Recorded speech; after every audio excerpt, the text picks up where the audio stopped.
በስመ አብ ወወልድ ወመንፈስ ቅዱስ አሃዱ አምላክ አሜን። ኦሪት ዘሌዋውያን ምዕራፍ 12 ከቁጥር 1 እስከ ፍጻሜ ምዕራፍ። እግዚአብሔርም ሙሴን እንዲህ ብሎ ተናገረው። ለእስራኤል ልጆች እንዲህ ብለህ ንገራቸው፣ ሴት ብታረግዝ ወንድ ልጅም ብትወልድ 7 ቀን ያህል የረከሰች ናት። እንደ ሕመሟ መርገም ወራት ትረክሳለች። በ8ኛውም ቀን ልጁ ከሥጋው ሸለፈት ይገረዝ። ከደሟም እስክትነጻ 33 ቀን ትቀመጥ።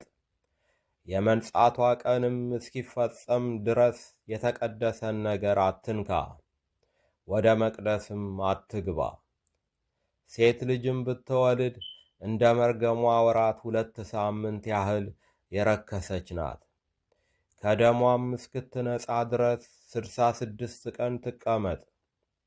የመንጻቷ ወራትም በተፈጸመ ጊዜ ለወንድ ልጅ ወይም ለሴት ልጅ የ1 ዓመት ጠቦት ለሚቃጠል መሥዋዕት፣ የርግብም ግልገል ወይም ዋኖስ ለኀጢአት መሥዋዕት ወደ መገናኛው ድንኳን ደጃፍ ወደ ካህኑ ታምጣለት።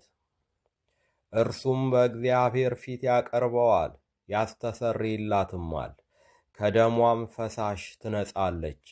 ወንድ ወይም ሴት ለምትወልድ ሴት ሕጉ ይህ ነው።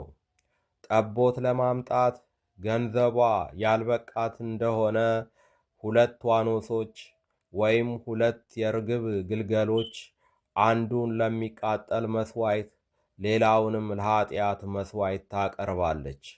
ካህኑም ያስተሰርይላታል፣ እርሷም ትነጻለች።